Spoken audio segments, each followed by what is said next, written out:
del 32% registraron los homicidios durante el año 2022, según informó el subsecretario del Interior, Manuel Monsalve, quien dijo que en los últimos 10 años se duplicó la tasa de estos casos por cada 100.000 habitantes. Vamos a analizar este complejo escenario. Estamos para esto junto a Alejandra Luneque, académica del Departamento de Sociología de la Universidad Alberto Hurtado e investigadora del Instituto Milenio para la Investigación en Violencia y Democracia. Muchísimas gracias por estar con nosotros y bienvenida, Alejandra.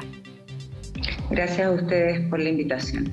A ver, ¿cómo observa estas cifras, esta evolución? Claro, uno tiende a mirar lo que ha aumentado en el último año tal vez, pero ayer también el subsecretario Monsalve hacía el punto y decía, lo que pasa es que aquí hay que mirar la tendencia. En los últimos 10 años los homicidios vienen creciendo. ¿Cómo lo observan ustedes y a qué obedece? Efectivamente, el subsecretario está en lo cierto. Los datos van mostrando que hay una tendencia al alza desde hace 10 años en adelante, yo te diría con un aumento más significativo durante los últimos 2 o 3 años, específicamente la comparación de este año vis a vis al mismo trimestre que el año anterior. Por tanto, sí, estamos en un escenario más complejo, donde además la complejidad no tiene que ver solamente con el aumento de una tasa de un 2,3, por ejemplo, hace 10 años atrás, respecto a un 6 o un 7% según los datos reportados por la policía, sino que también por la complejidad que muestran los hechos. Y los hechos están mostrando que hoy día hay mayor, por ejemplo, imputados desconocidos. Eso significa que no se conoce, no hay relación entre la víctima y el victimario, que era como la tendencia antes del 2010, que hay más involucramiento de armas de fuego en la comisión de estos delitos, que además muchos de ellos también los datos policiales y criminales están mostrando que hay mayor articulación entre bandas, y esto sí está obedeciendo a una disputa territorial, que ese es un patrón que es más antiguo. O sea, todavía en Chile el mayor nivel de violencia homicida está asociada a la disputa del territorio por bandas, muchas de ellas vinculadas al tráfico de drogas. Sí. Y claramente también, porque no hay que desconocer el hecho, pero tampoco hay que criminalizar la inmigración, es que básicamente en la frontera norte se observan cifras mucho más altas que en todo lo que son territorios de frontera, se observan cifras mucho más altas que en otras partes del territorio,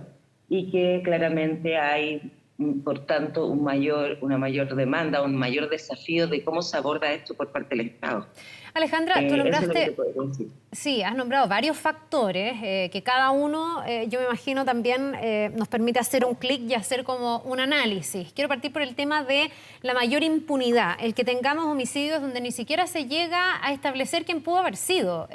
Yo no sé si eso es porque al tener más que investigar la investigación, porque son más homicidios, la investigación es peor, si la investigación en su metodología, en la cantidad de gente que se dedica, no alcanza a ser suficiente, si los delincuentes se han refinado en sus procesos y por lo tanto saben cómo burlar de mejor manera la ley y la institucionalidad, porque me pregunto hasta qué punto esto es como el huevo y la gallina o círculo vicioso, ¿no? Si hay más impunidad, si yo sé que hay menos posibilidades de que me descubran, probablemente se sienten más a sus anchas también para cometer estos homicidios.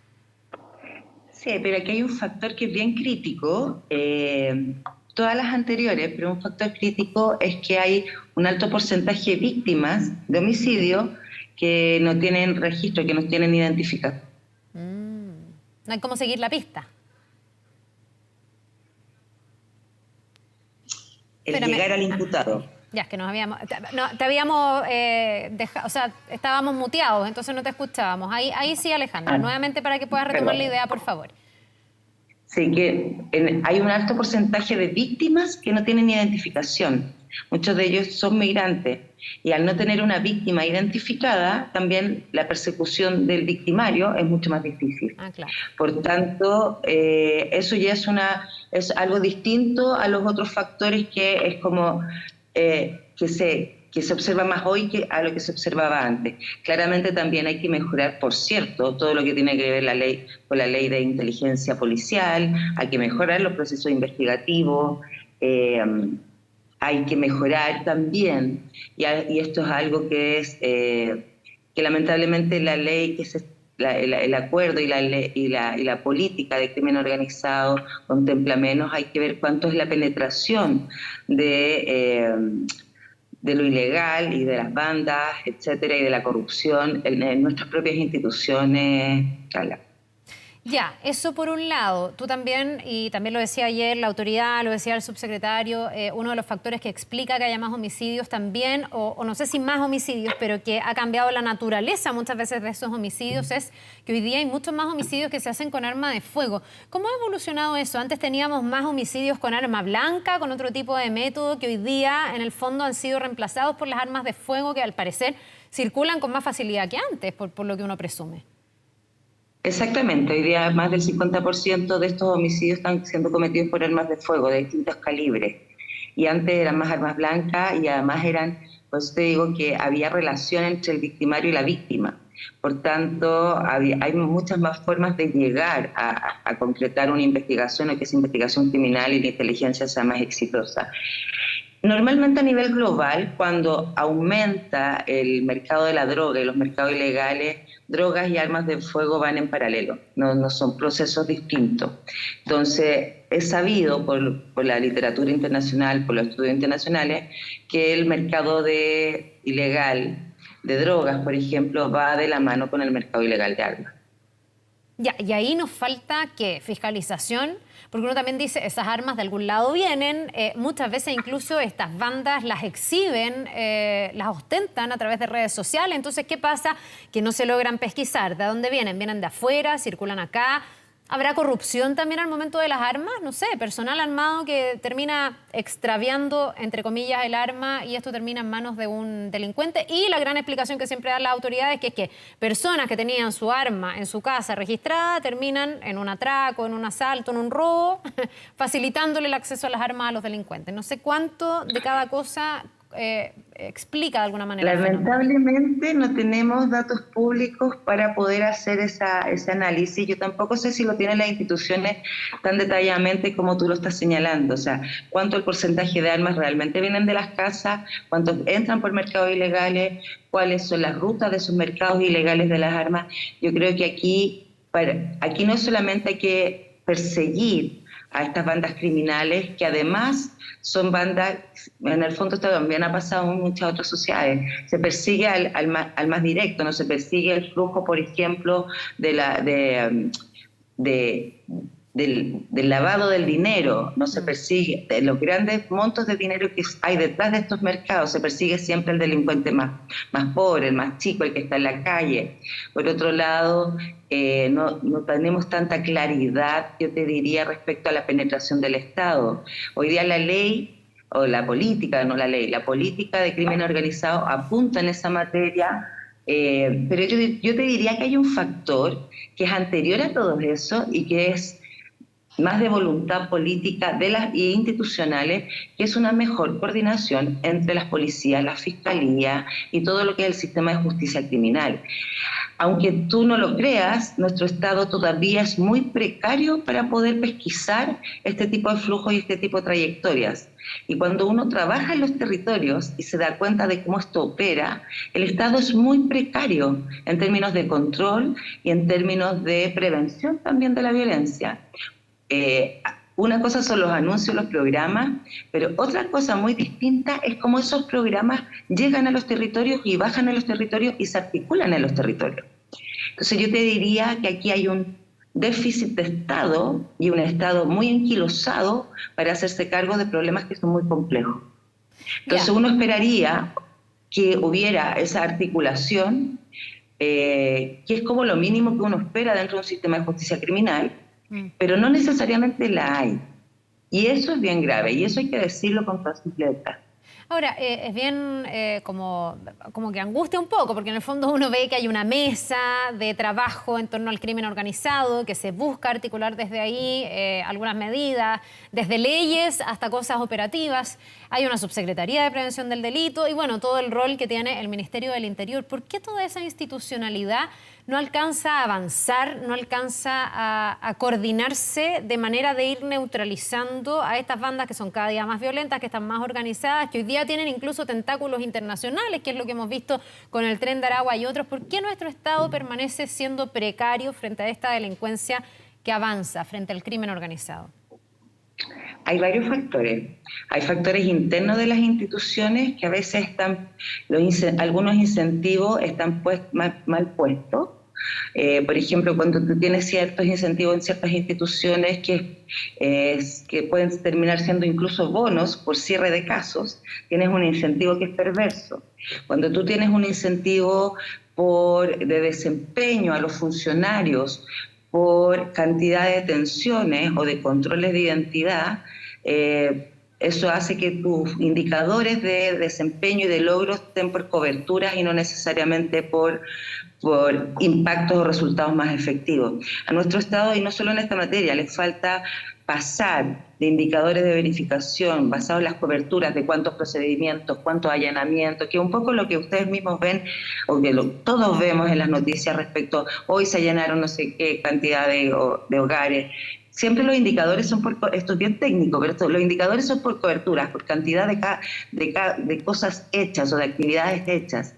Tenemos muy pocos indicadores y compromiso en metas de bajar los homicidios de tal forma en tal periodo. El Estado en general se mide en toda su gestión pública por indicadores de cobertura, de actividades, etcétera, y no por resultados efectivos. Eso es una de las cosas, y eso muchas veces viene desde los incentivos internos de las instituciones. Y lo perverso desde el exterior, que esta materia, al estar siempre en la primera preocupación ciudadana, ¿no es cierto?, alimentado por cierto también, hace que las agendas sean muy reactivas. Y al ser muy reactiva, hay incapacidad de llevar otros procesos que son más de mediano o largo plazo para hacerse cargo de mejor problema. Nosotros estamos observando el tema de las bandas en los barrios desde el año 2000. Y desde el año 2000 se sabía que si esto no se enfocaba de una forma más de Estado, con medidas de corto y de mediano y largo plazo, tú estás terminando con el síntoma de la enfermedad, pero no estás terminando con la enfermedad. Claro. Y es una dimensión tan política de esta materia, que hace que todos los gobiernos vayan por agendas cortas y no necesariamente estén mirando el problema a largo plazo. Es súper interesante este tema, porque al final además se tratan de ganar campañas con el tema de la seguridad sobre la mesa. O sea, se convierte en una herramienta electoral, y eso hace seguramente que se aborde desde un punto de vista más superficial, más frívolo, más inmediato y no en el largo plazo. Me hace todo el sentido del mundo, Alejandra. Te quería preguntar por el tema de la migración. Tú fuiste bien cuidadosa, porque siempre es un tema bien peliagudo, al momento de decir, bueno, no hay que estigmatizar a los migrantes, pero sí hay que reconocer que la migración le ha generado a este fenómeno algunos atributos distintos. ¿Cómo es el fenómeno de la migración sobre este aumento, por ejemplo, en la inseguridad y en los homicidios? Yo creo dos cosas ahí. Primero, yo soy cauta en señalar esto, no solamente por una dimensión como más moral o ética, llámalo como quiera, respecto a no criminalizar la migración, pero también porque se sabe, pero se sabe poco cuál realmente es el vínculo de los migrantes y cuánto es la participación de los migrantes en estos delitos. Entonces lo estamos viendo ahora con estos nuevos como patrones delictuales, pero para establecer una causa y un efecto, técnicamente hablando, habría que aislar otras variables. Y esos estudios no están todavía realizados de manera significativa como para decir, sí, la llegada de los migrantes aumentó el homicidio en Chile. Porque hay otros factores, el factor económico de la pandemia, los factores socioculturales, tú también lo señalabas, hay una cultura en redes sociales, que ustedes no sé si la siguen, muy asociada a la valoración de la pistola. O sea, hay factores socioculturales también que están a la base de esto. Entonces, dicho eso, yo digo hay que ser cuidadosa porque hay que tener más evidencia para poder establecer ese vínculo tan directo, porque el único dato concreto que hoy día tenemos es que el 4 o 5% de la población carcelaria es población migrante. Eso es una cosa. Y lo segundo, yo te diría también, es que hay que decirlo porque también hay que proteger al migrante legal. Entonces, en el fondo, por mucho tiempo, yo te digo, los académicos específicamente hemos sido reacios a poder a decir esto. Pero la verdad es que, a la luz de los nuevos indicadores y de las nuevas estadísticas, que hay que modelar y que hay que establecer con mucha más claridad científica, te diría yo, para decir, es esto el principal problema y a esto se debe, y no a los factores socioculturales, a los factores económicos o políticos, etcétera. Pero por otra parte también hay que proteger al migrante legal. Claro, y ellos mismos muchas veces hacen esa distinción. Ahora, lo que sí es bastante ya sabido, y lo dicen, no sé, los efectivos de la PDI, de Carabineros, la policía, es que sí tenemos células internacionales que estarían funcionando en nuestro país, como el Tren de Aragua, por ejemplo, que en el norte ha mostrado algunos casos y que se presume también está en otros puntos de nuestro país. Ahí sí me imagino que hay un fenómeno de la globalización en materia de delincuencia también, que no es propio de ahora, porque nosotros, los lanzas chilenos e internacionales, es algo que lo venimos viendo hace mucho, mucho tiempo. O sea, tener delincuentes de exportación parece que es algo que siempre ha pasado, pero hoy día hay células que parecieran estar bastante organizadas, de crimen organizado, que están operando, por ejemplo, en Latinoamérica, como el Tren de Aragua y otras, ¿no?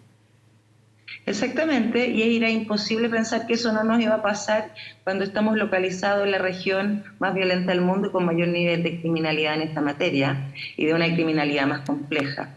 Por cierto que es así, pero la pregunta acá es ¿cuánto?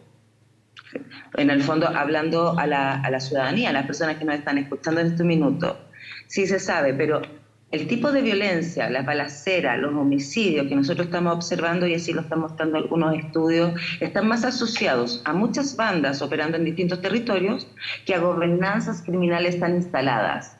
Porque cuando hay una gobernanza criminal, ¿qué quiero decir con esto? Un cartel, dicho fácil, el territorio se apacigua, no tendríamos tantos homicidios.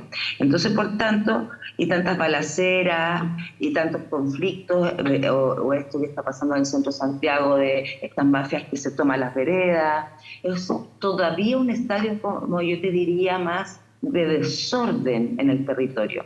Por tanto, mi pregunta es ¿cuántos están instalados esos carteles? Sabemos que están operando y todo, ya, pero ¿cuántos son? ¿Dónde están? ¿Cuál es realmente la penetración de ese cartel en el barrio o en el territorio? Porque si eso fuera mucho más, no tendríamos tantos episodios de homicidio. Al menos eso es lo que te dice toda la criminología. Mientras más control de un territorio, hay menos violencia explícita. Entonces, si uno junta lo que se ha estudiado en el mundo en esta materia con lo que está pasando en Chile, yo me haría la pregunta y haría la pregunta, porque estamos viviendo, a mí lo que me preocupa es que todavía con evidencia que es media confusa y con un discurso público que todavía es amplio y que todo el mundo, hay un habla del crimen muy fuerte en Chile, la ciudadanía está muy asustada. Yo creo que aquí lo que hay que poner es más concretitud en las opiniones que se dicen. Sí, tenemos el Tren de Aragua, ¿dónde lo tenemos? ¿Y cuánto es?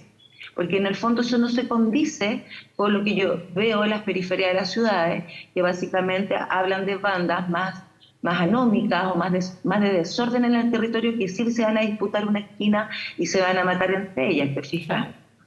Bien, pues queda harto por conocer, por saber, por sistematizar, para ir al tema de fondo, no siempre a la coyuntura, a la emergencia, a lo reactivo. Así que, bueno, vamos a ver de qué manera las autoridades también pueden ir impulsando eso con mirada de largo plazo. Alejandra Lunequia, académica del Departamento de Sociología de la Universidad Alberto Hurtado, investigadora también del Instituto Milenio para la Investigación en Violencia y Democracia. Muchas gracias por habernos acompañado esta mañana. Gracias a ustedes. Nos vemos. Un buen día.